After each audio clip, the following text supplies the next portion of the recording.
Thank you all for allowing me to come and speak to you today. I was like, you want me to talk during the Sunday school class? So this is not a Sunday, this is not going to be a Bible teaching. It's going to be a history event. And I just want to introduce that my family got here, Aubrey, Nathan, Megan, and Josh. So I'm thrilled that y'all are here. Thank you for making the effort, and thank you everyone for being here. And they did a video of me doing this. I've done this about 5 times, and I was over at the Cypress campus doing this, and I realized when I watched it that I wasn't very lively. I kind of acted like I was a teacher, professor type person, so I'm going to try to liven this up today for y'all. My joke is that hand me a microphone and I'll think of something to say, okay? But this is going to be some fun things. Okay, I'm going to tell y'all some things about the state of Texas that you did not know, and I did not know until I read this, okay? We all know the state of Texas is huge. Most people don't know about the Texaplex, do you? It will blow your mind. The triangular region framed by the cities of Austin, Dallas, Fort Worth, Houston, and San Antonio is experiencing a wave of growth of historic proportions more than anywhere in the world. 2020, the population of Texas Triangle reached 21 million people. Do we all know that? Amen, because of the traffic. They're all on our freeways. Amen. The Texas Triangle contains 5 of the 20 largest cities in the U.S. and are home to more than 70% of all Texas: Dallas, Fort Worth, Austin, Houston, San Antonio. The Dallas-Fort Worth International Airport, now get this, is bigger than Manhattan. Wow. I know, we just came from Manhattan. And everything Pastor Greg said about the trip was so on target, but it was even more fabulous to get to sing in the event. So the University of Texas, Austin, is the 3rd largest landowner in the United States. Okay, that's a whole nother story. San Antonio is bigger than New York City and Detroit combined. Who knew? I see you, Sally. Houston has a bigger population. Now listen, Houston has a bigger population than Colorado and 34 other states. Wow. Our city, okay? 4 of the top 10 metro statistical areas are in Texas. The economy is on fire. The state added 660,000 new jobs last year, more jobs than any other, and twice the number of new jobs compared to its historical average, with Dallas by far leading the growth. 50,000 jobs a month. I mean, that's almost 2,000 jobs every day of the week for an entire year. And one wonderful thing about Texas is we don't have a state income tax, okay? That being said, be careful who you vote for, okay? The Texaplex is home to over 50 Fortune 500 companies and has a Fortune 1,000 companies than any other state. Ladies, you'll love this. 25% of all retail space in the United States is in Texas. Yay!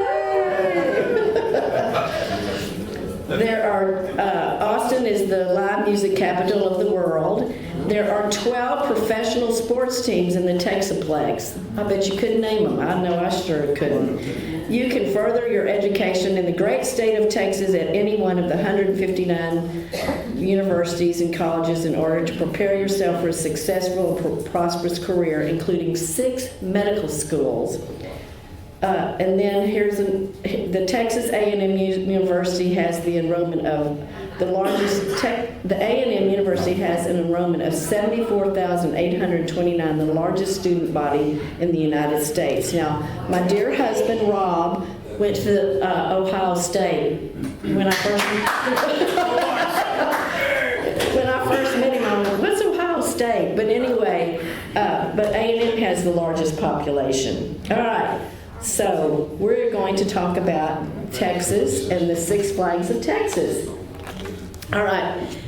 Most of y'all have heard of 6 Flags. Well, what are the 6 Flags about? Well, we're going to talk a little bit about the 6 Flags of Texas, okay? France on the far end, well, excuse me, it's France, Spain, Mexico, Texas Republic, Confederacy, and the U.S., okay? And so we're going to talk a little bit about each one, but that if you ever wonder, what are the Six Flags of Texas about? All these different countries had owned Texas at one point. Okay. The first inhabitants of Texas were at the Gulf Coast. This is a great story. When I used to teach 7th grade Texas history, okay, I used to tell this story and the kids were like, ew. Okay, the Karankawa Indians were down on the Gulf Coast, and there were alligators down there, and they would kill the alligators, or when the alligators died, they would get the ooey gooey stuff out of the inside of the alligators and rub it on their skin to keep the mosquitoes away. Guess what? There aren't any more Karankawa Indians. I'm just saying. I'll let y'all figure that one out. But anyway, and we could talk a lot about the Indians, but we're not going to do that today. Oh, and one thing I forgot to tell you is that Brian Kilmeade has written a book called Sam Houston and the Alamo Avengers, and this is where I got a lot of my information from. It is very well done. It's easy to read, and he's done a great job. Brian Kilmeade's on Fox News, but anyway, it's really a good book. If you're interested in learning more, I highly recommend this book. It was very interesting to read. Jeff, you would like this, okay? He's a devout Christian too. He's a devout, openly Christian. Brian Kilmeade? Yes. Huh. We got a chance to meet him at HBU when this book came out, and they had an event there, and we got to meet him and have our book signed and hear him talk. So that was interesting. Okay, Andrew Jackson was the 7th president of the United States, and that's a picture up there of him. It's on your $20 bill. You can see it. Okay, and you can do Sam Houston now. Sam Houston was his protege, and Sam Houston moved to Nashville to help Andrew Jackson when he was in the military.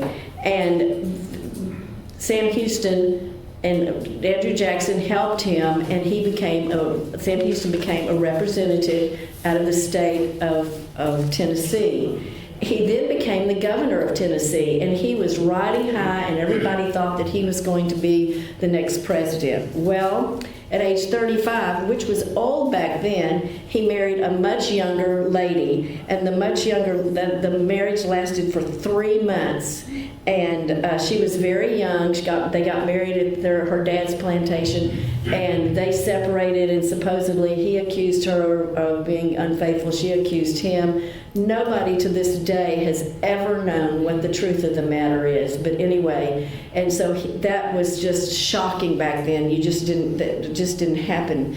And so he left and resigned as being the governor of Texas.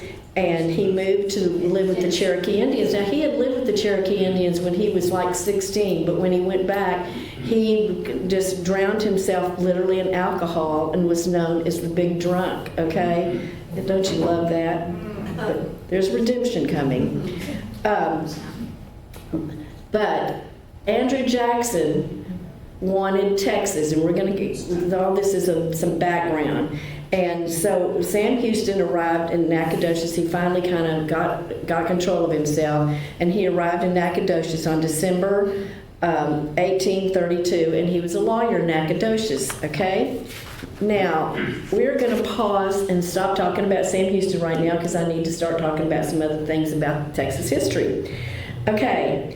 In 1821, Moses Austin wanted to bring settlers from Missouri to Texas because there was a depression there in Missouri and everybody was going broke and didn't have any money. So Moses Austin wanted to come. Well, he went to San Antonio, which was the largest town back then, and that's where all the Spanish government was. Because that's who owned Texas at the time, was the Spanish. Okay, and then he went, and he could never get in to go see the supervisor or the person that he needed to talk to, well, he ran into Baron de Bastrop. Does that name sound familiar to you? The city of Bastrop. Okay. And he helped him. He, by the way, he wasn't a baron whatsoever. He just used that name to kind of get things done that he wanted to get done. And so he went to see the official, and the official gave him permission to bring 300 settlers to the state of Texas. When he went back home, and when he went back home, Moses Austin died. So on his deathbed, he asked that his 27-year-old son, Stephen F. Austin, to please come and bring the settlers to Texas. So he is known as the father of Texas. And if you drive out I-10, if you see San Felipe, the park out here, past Brookshire, maybe even further than that, there's the Sam Houston State Park. And every time we go down there, I go, we ought to really stop and see what that's about. So he's known as the father of Texas. So what he did is he brought 300 settlers into Texas, and they all settled around the Brazos River area. And they are known as the Old 300. And so the Richmond-Rosenberg area where Megan and them live, and Josh and the kids live, they are still very proud, though, if they talk about my family was part of the Old 300, and they're still very proud of that area, but that's basically where they all settled. But people in the United States, they wanted land, so the Americans started flooding into Texas with the blessing, but back up just a little bit, Mexico and Spain had a war, Spain lost, Texas and Mexico became a part of Mexico, okay? So we're now into Mexico laws and governments. All right, so the people in Texas wanted land. They started flooding into Texas with the blessing of Mexico, and they thought that if the more people that they could get into Texas, even if they were Americans, then the more hold they would have on the land. So in the 1820s, there were 1,000 American settlers. In 1830, there were 15,000. 10 years later, there were 15,000 settlers because land was 12.5 cents. Can you imagine that? It was 12.5 cents per man. He could get 650 acres. The woman could get 320 acres, and the children could get 160 acres because in the U.S., I mean, this is just unbelievable. The land in the U.S. was $1.25, and they could come to Texas and get it for $12.5 cents. So I know it just boggles your mind now. Add a couple of zeros to those numbers, and that's what it's like now. Okay? But Spain and Mexico were at war. Now we're with Mexico. But war was brewing in Texas with all of these settlers coming in. And why was it brewing? What was going on that making the Americans so mad? Well, first of all, there was the language. The Mexicans wanted them to speak Spanish. We were Americans. We speak English, okay? They wanted them to convert religion. They wanted them to convert to Catholicism. Well, most of the people that came were not Catholic and were not going to change into being a Catholic. Slavery, the one good thing Mexico did was that they outlawed slavery, and yet most of the people that came to Texas, they were slave owners, and they brought their slaves with them, and they tilled the land and grew cotton and all that, and Mexico did not like that at all, as you can well imagine. And the judicial system, you were guilty until proven innocent, where in America we're innocent until proven guilty, which is not a good thing to have happen to you. And the military, you'll love this, the military came and collected taxes, okay? The federal government had control of the states. Even though it was divided up into states, the federal government, whereas we have states' rights here, which could go into a whole other conversation. And the colonists were like, we're Americans, we're not Mexicans. And so there was obviously all this conflict. On October the 2nd, 1835, the Texas War of Independence began with the Battle of Gonzales over a small cannon. Y'all, literally, this cannon was about this big. Okay, because it was given by Mexico to the Texans because they were being invaded by or attacked by the Indians, and so the Mexican government gave Gonzales this little bitty cannon to scare off the Indians. Well, the Mexicans came back and they wanted their cannon back. You know, a lot of harm it was going to do, but anyway, they wanted it back. And the Texans resisted, and they got a flag that said, "Come and take it." So if you're ever around Gonzales, you ever see that, "Come and take it," that's where that comes from, for this little cannon about this big. And so there was this battle. Did something happen? Hello? Time's up. Sorry, okay. Hope y'all enjoyed that. Wait a sec. Come and take it, please. Well, I taught 7th graders, so I can talk loud. Can y'all hear me? Yes. Okay. So anyway, the Mexicans under General Cos came to get the cannon, and the Gonzales, they fought back. They kept saying, "Well, we can't give it back to you until the mayor comes back, and he's due back tomorrow." Well, I'm sorry, he's still not here, and we can't give it to you until the mayor comes back. And they went through. So then finally, the Mexicans attacked, and one Mexican officer. Okay, thank you. Yeah, sorry about that. That's okay. As a teacher, you learn technology is not always your friend. Okay, there we go. And so, anyway, Cos went back. Cos retreated, and he went back, and Santa Anna was furious. By the way, Santa Anna was the president of Mexico, and y'all probably all know that if you're from Texas. He was the president of Mexico, and he was furious. So, and there were other skirmishes that happened, but they were small and sort of insignificant in the scope of things. So anyway, the Texans got together and they decided that they were going to write the Texas Declaration of Independence. Well, okay, yesterday we were going to go out to Washington on the Brazos, but life was just crazy and we didn't make it because there is up there, if you go, and you should go, it's really very interesting. It's a small museum, but it's very interesting. You're going to see a name up there that says William Menifee, and that's one of my ancestors. Is William Menifee, is one of the signers of the Texas Declaration of Independence. So yes, I'm very Texan. And so they elected various people from various regions, and they did 3 things. They established a military, and they made Sam Houston, we're back to Sam Houston, the general of the Army. They created the Declaration of Independence, and that was signed on March 2nd, 1836, which is Danny's birthday was yesterday. Happy birthday.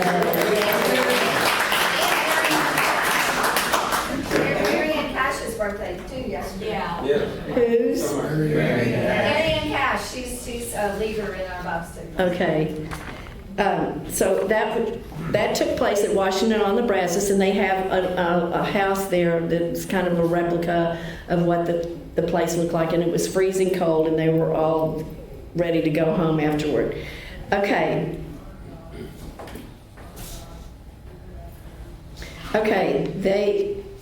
Sorry. I'm used to this being one page at a time. So, okay. Americans heard that land was cheap, and we're going to kind of back up here. Land was cheap, and people wanted a second chance. So people like Bowie, Fannin, Crockett, Travis, and Sam Houston all came to Texas for that. In fact, some people wanted, when they would left their houses in the east, they would put GTT, gone to Texas. All right, so people were going to Texas, getting that cheap land and fertile land. All right. Many events happened before the Alamo. Wait a minute.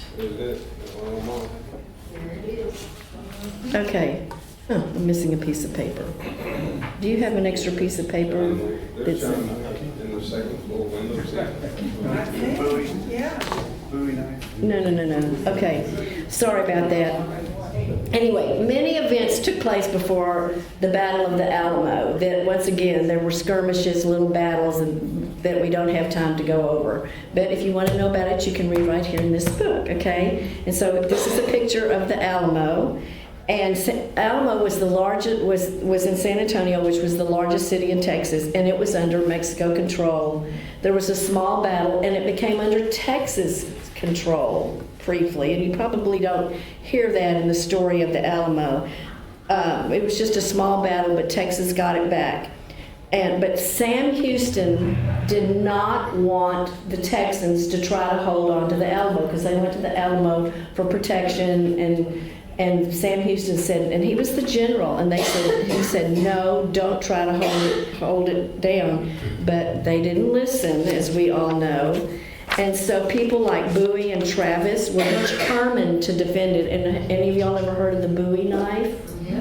Okay, that was Jim Bowie that you heard about. And he has a very interesting life and background, but he was one of these second chancers. He wanted to come to Texas to have a second chance because he had sort of a past, thank you. So he was the commander, but he became very, very ill and could not be a commander anymore. And so Travis took over. So there was a 12-day siege, and the Mexicans arrived, and they kept arriving, and there was a siege, and so every day they didn't know when the battle was going to happen. They didn't know if it was going to be today or tomorrow or what, and so they would shoot off cannons. But the Americans needed to hold on to their artillery. Okay, so it was very unnerving to them if you think about it, because they didn't know when they were going to attack. Okay, Travis writes a letter. And of course I need my glasses for this. And this is a very famous letter. Travis calls for help. Okay. To the people of Texas and all Americans in the world, fellow citizens and compatriots, I'm besieged by 1,000 or more of the Mexicans under Santa Anna. I have sustained and continued bombardment and cannonade for 24 hours and have not lost a man. The enemy has demanded surrender at discretion. Otherwise, the garrisons are to be put to the sword if the fort is taken. I have answered the demand with cannon shot, and our flag still waves proudly from the walls. I shall never surrender or retreat. Then I call on you in the name of liberty and patriotism and everything dear to the American character to come to our aid with all dispatch. The enemy is receiving reinforcements daily and will no doubt increase to 3,000 or 4,000 in 4 or 5 days. If this call is neglected, I am determined to sustain myself as long as possible, die like a soldier who never forgets what is due to his honor and to his country. Victory or death, William Barrett Travis, Lieutenant Colonel Commander.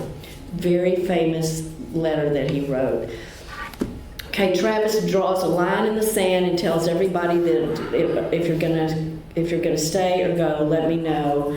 And only one person decides to leave. And at that point, there were 180 Americans and 2,500 Mexicans that were there in San Antonio at the time. So on Sunday, March 6th, the Mexicans attack. It is a complete massacre. We won't go into all the details because it's kind of gory. Of the massacre of the Texans, and of course, as you know, they piled all their bodies in a pile and burned them, which was awful. But there were 500 to 600 Mexicans that died. Santa Anna said that there were 70, which is not true. And Santa Anna called the Battle of the Alamo a small thing. He was very, very cruel and cunning.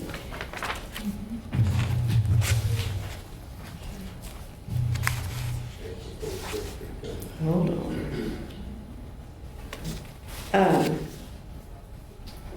He was a cruel and driven man, and it said he fought for Texas independence. He fought for himself, his comforts, and his own wealth and power. Santa Anna did not reserve cruelty for the enemy, though he slept in a luxurious tent and dined in monogrammed china in 2 months. March north had been an ongoing ordeal for the troops with frigid rivers to cross. shortage of food. Santa Ana himself had spent 2 weeks sick in bed en route, but he was luckier than the many. His army lost a man a mile, more than 400 of his 6,019-man force dying of dysentery fevers, exposure to cold and snowfalls on a foot and more. Occasional Indian raids also took a toll. So that's who we're dealing with in this situation. Okay, the picture of the doors. Okay, Susanna Dickerson and her daughter, y'all probably have heard this story, were back in the back part of the chapel, and her husband was there fighting, and she and her daughter were back there. And after it was all over, Santa Ana found out that she was there and called her to come to him. And of course, I'm sure, she had her 18-month-old daughter with her. And I'm sure she was terrified, she had no idea what was going to happen. And anyway, Santa Ana, the little girl, was just a little 18-month-old girl, and she went and crawled up in Santa Ana's lap. And so he said that he offered to take the little girl and raise her as her own, and she would have everything that, her heart's desire. And the mother said, no, I don't think so. And so he sent her away with 20 gold coins, and told her that her job, since she would not let him have the little girl, was to go and tell everybody in Texas what had happened at the Alamo. Nice guy. All right, now the pictures right here. Let's do the doors. Okay, do y'all know about these doors? These are the doors that were the doors to the chapel where the inner sanctuary where Susanna Dickinson was. Those doors are now at the Taste of Texas. They just bought these doors at a private auction, and these are the actual doors. And they're not really all that big, but you need to look at it because it's got some beautiful, is it woodwork on it or ironwork on it? It's really beautiful, but the people who own Taste of Texas, they built this particularly just so when you walk in past the stand, greeter stand, you go over here and there are those doors. So make sure if you go to Taste of Texas that you see. Nina Hindi. Yeah, Nina Hindi. Yeah, she wanted. They belong to Second Baptist, by the way. Yes, they do. They're very, very nice people. Yeah, they are. Okay. And Santa Ana had overplayed his hand. His brutality at the Alamo hadn't left Texans shaking in their boots. Instead of intimidating the population of Tejas, which is what Texas was called, they brought the news brought to boil anger and even outrage in Texans reluctant to declare for revolution. He had provided a cause that would unite the undisciplined troops, and he had even caused more Americans to flow into the aid of the Texans. Okay. Now, in the meantime, Fannin had taken 400 men to Goliad to stop the Mexicans from coming into Texas. Well, there was a battle, and the Texans lost.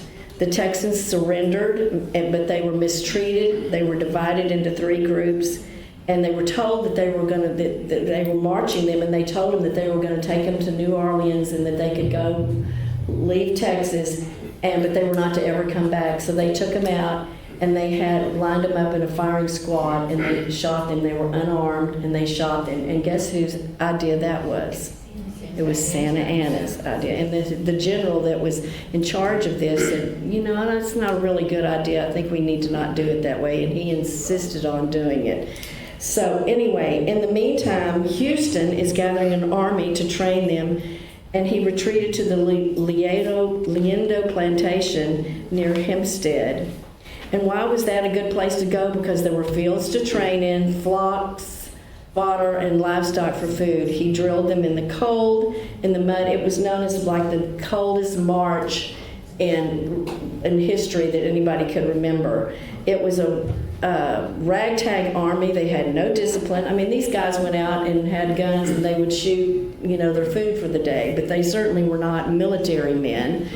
And they were angry. There was no discipline. There were no roads, but they were ready to fight. So why on earth is Sam Houston having them retreat? They kept retreating. They did have us for, I think, about a month or a couple of weeks there at the plantation. They were able to do some training, but they were stomping around in mud. Probably some of these people, all they had were moccasins or something. But they kept retreating, and they were not happy about it, and they wanted to know why they were retreating. All right, Sam Houston marched east, and he told the settlers as they went along that they were to leave their homes, burn their anything that could have been of use to the Mexican army, that they would burn everything. And it's called the runaway scrape, which is thousands of people were doing this. And I want to read something.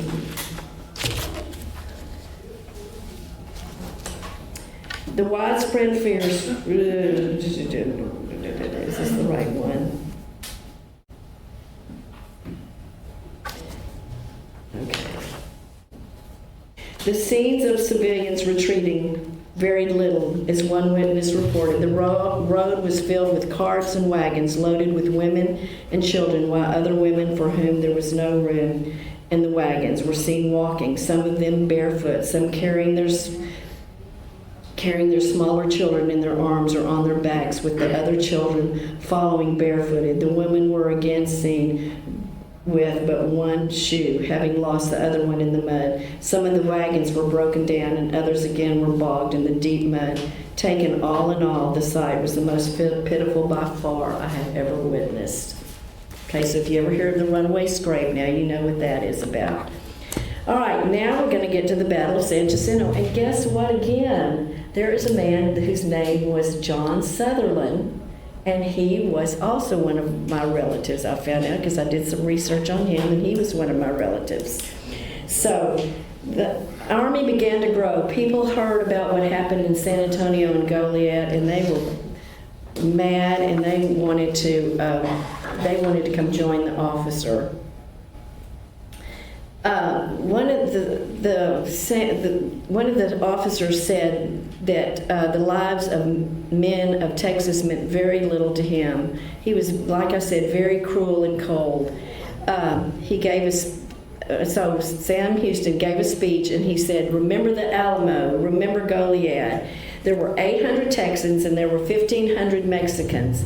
And so they went down to where the San Jacinto Monument is now, but at the time it was just a field, and the Texans went all the way to the water. So that didn't seem like a very smart thing to do. But so Santa Ana, so here are the Texans, and here's Santa Ana, and he's coming in, and then there's kind of this open field. It was not really the greatest place for a battle, but anyways, Sam Houston knew what he was doing. So the Texans set up camp, and then the next day he told them that they were going to fight, but that they were not to fight until he let them know. And so what happened is that there were a lot of trees and brush, and so the Texans hid back there, so Santa Ana really couldn't see how many there were because they had not faced each other yet. So when they were there at the battlefield around 4 o'clock, they attacked the Mexicans. Well, guess what the Mexicans were doing? They were taking their siesta, okay? And I just read this the other day that Santa Ana thought, this is not a good place for a battle. They can't escape. They can't get out of here. So, we'll just take a little siesta.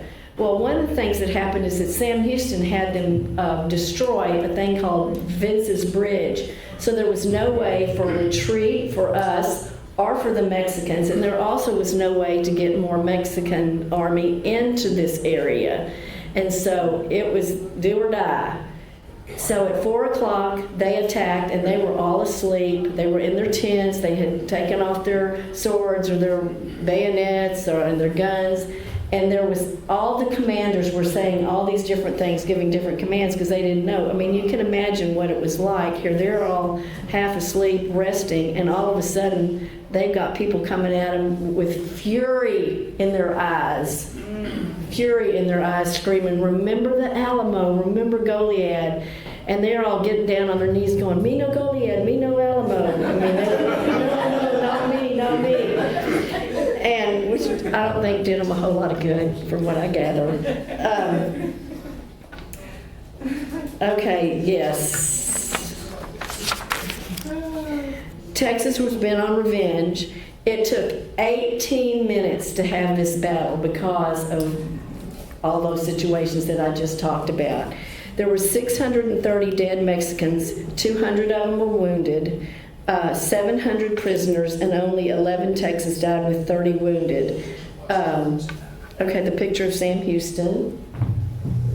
There we go. Sam Houston was in the battle. I mean, he was right in the forefront, and he was, something I didn't read in here was that when they were crossing the different rivers during the runaway scrape, he had a really bad wound in the Battle of New Orleans, but he, unlike Santa Anna, was out helping the carts, the wagons to get across and to help the people. He was out there working, and so it really boosted the morale of the people to see how he was really a part of them and wanted to help them. And so this is a picture of him supposedly at the Battle of San Jacinto. He had 2 horses shot out from under him. Okay, and he got a very, very bad wound in his ankle and leg. So we'll talk about that in just a second.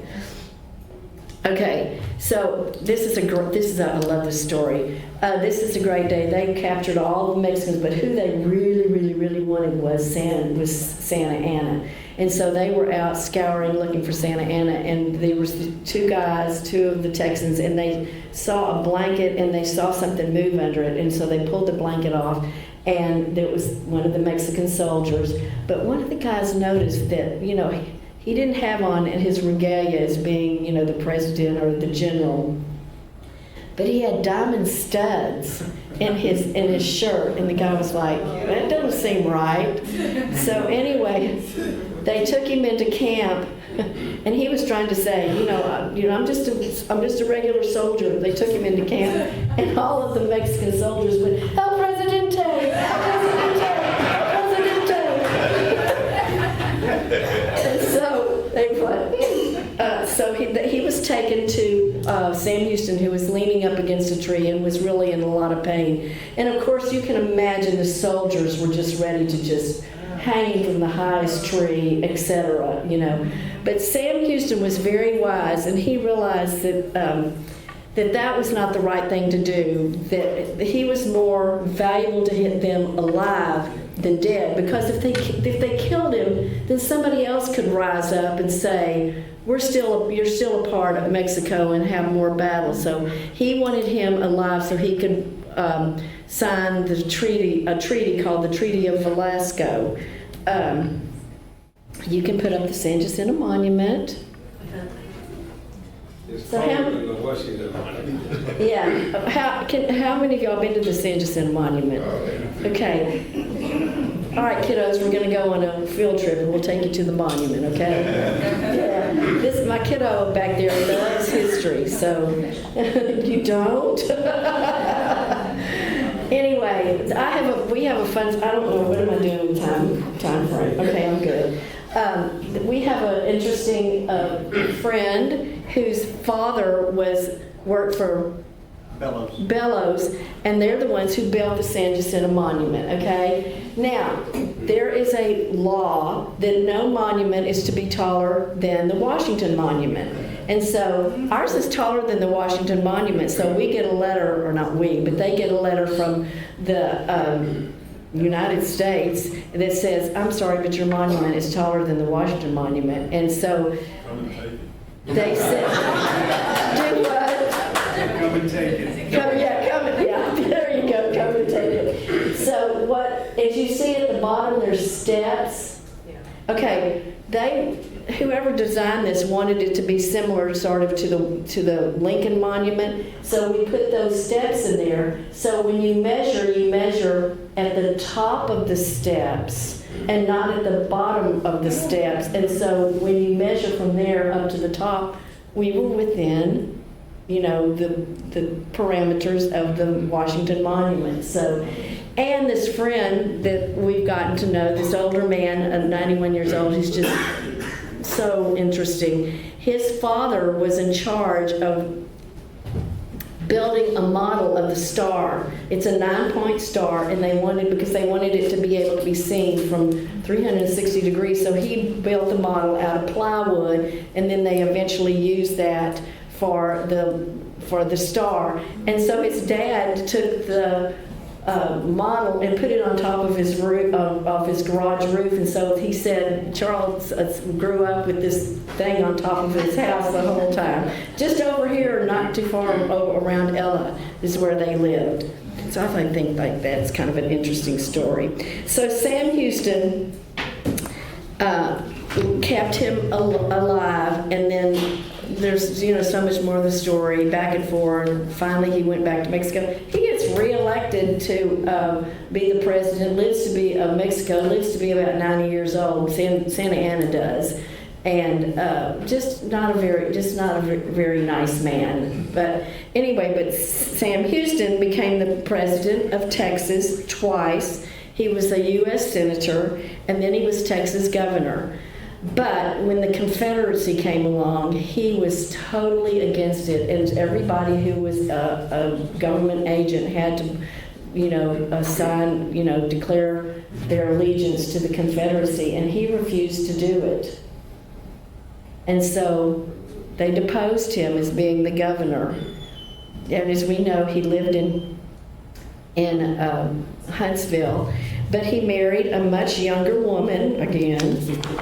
And she was Baptist, and they had 8 children together, and he finally kind of left his drinking ways. He wasn't the big drunk anymore, but I don't think he ever really stopped drinking. But anyway, he became a Christian and was baptized, and he made some funny comment about, how his sins were washed away and things. He felt sorry for the people who were down at the bottom of the river.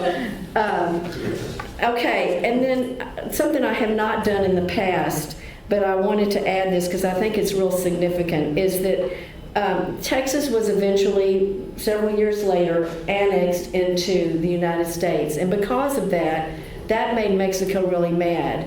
And then there was another war, but this time it was against the United States and Mexico, not just Texas and Mexico. So we had the backing of the United States. Well, guess what? We won. And what's so interesting about this is that they say that the war at the Battle of San Jacinto was probably one of the most significant wars in the world, because we added all of that land, so we now are sea to shining sea. And I want to read just a little bit about that. And that's called the Treaty of Guadalupe Hidalgo, signed on February 2nd, 1848. It ended the Mexican-American War in favor of the United States. And of course it was over, like I said, a territorial dispute involving Texas. The treaty added 525,000 square miles to the United States territory, including parts of Arizona, California, Colorado, Nevada, New Mexico, Utah, and Wyoming. And it made the Rio Grande River the American southern border. So, we think that the Battle of San Jacinto was really important and cool, but it had a huge, huge significance in American history, and really because we were so large and were not under Mexican or Spanish rule, then we became the great nation that we were. So this is our state song, y'all, if y'all don't know it.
very honored and You're